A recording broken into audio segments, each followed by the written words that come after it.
بچه‌ها امروز میخوام راجع به جاوید خودگوزپندار صحبت بکنم. با توجه به حرفایی که خودتون توی این قسمت دید که توی برنامه راجع من زد، من که برام مهم نیست، فقط میخوام بهتون یک روی دیگه ای از این آقا نشون بدم، روی واقعی ترشو، همینجوری که دستش رو شده واسهتون. اولین فینال عشق ابدی فصل 2 یه قسمتی هستش که این آقا شب میاد توی آشپزخونه روی میز نشسته فکر کنم و بقیه میگه که رأی همه ما کیه؟ یاسمنه. یعنی رأیش از یلدا و نازنین و همه یهو برمیگرده روی من. همون شب بعد از اینکه مطمئن میشه همه میخوام به من رأی بدن، یا همون شبش یا فردا صبحش، دقیقا یادم نمیاد، میاد پشت پرده و من میگه که یاسمن همه میخوام به تو رأی بدن، بیا با هم کاپل شیم که تو هضم نشی. و من اینجوری هم که دمش گرم، مثلا چه آدم خفنیه که نمیخواد من حذف بشم و من بهش میگم که نه، من اوکی ام اگه حذف بشم، اصلا همچین چیزی رو من قبول نمیکنم. یعنی چی یهو بریم با هم کاپل شیم سر فینال که من حذف نشم؟ و من اصلا در جریان نبودم که این آقا قبلش همه رو جمع کرده بهشون گفته که به من رأی بدن. اصلا اینا رو من نمیدونستم. مثلا بچه‌هایی که اونجا بودن، روژان مثلا یکی از دوستای خودم هم بود، به من اصلا هیچی نگفت راجع به این قضیه و هیچی قبول نمیکنم و اینا. روز بعدش یا شاید همون روز بوده، میگم دقیقاً نمیاد، وقتی که تازه با نازنین کات کرده و اینا، میاد من یه دستبند میده، یه دستبندی که خودش هم داشته و حالا من الان نمیدونم اون دستبند کجاست، داشتمش چون یا پیداش میکنم دستبنده رو یا ویدیوشو پیدا میکنم از توی برنامه، چون همون دستبند رو جاویدم داره.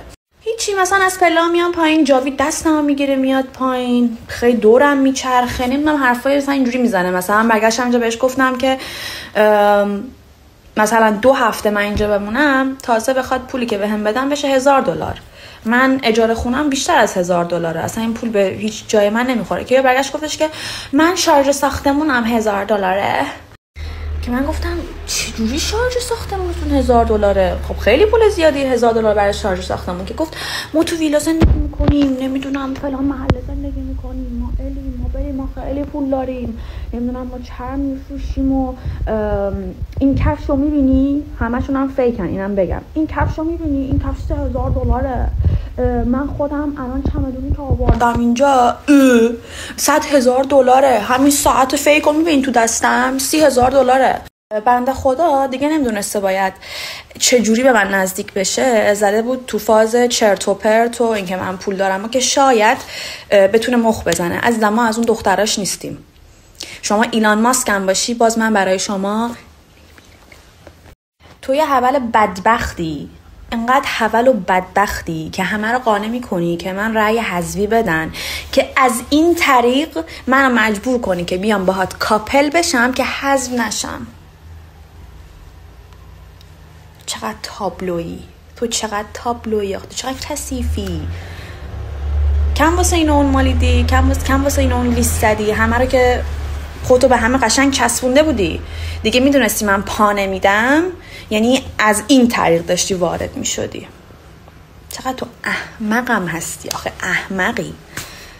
این حرف هم بزنم که وقتی که این حرفا میزنه که بیا با هم کاپل بشیم که تو حذف نشی، نازنین پیشش بود، یعنی من بودم، نازنین بود و جاوید. بچه‌ها واقعا من اون موقع فکر میکردم که این آدم خیر منو میخواد، دوست خوبیه، با معرفته. یعنی اون تایم من همچین فکری میکردم راجبش و متاسفانه اشتباه کردم. یعنی این آدم میومد بالا سر من، تو هستی که خوشت میاد، بگو برات اوکیش کنم، بگو اوکیش کنم. ما بچه‌های استانبولیم، ما بازم قراره همو ببینیم، ما باید پشت هم دیگه باشیم. اوکی. بمیرم حاضر نیستم 100 سال سیا با آدمایی مثل تو در ارتباط باشم. آخرین آدم توی استانبولم باشی، بازم حاضر نیستم ریخت تو رو ببینم.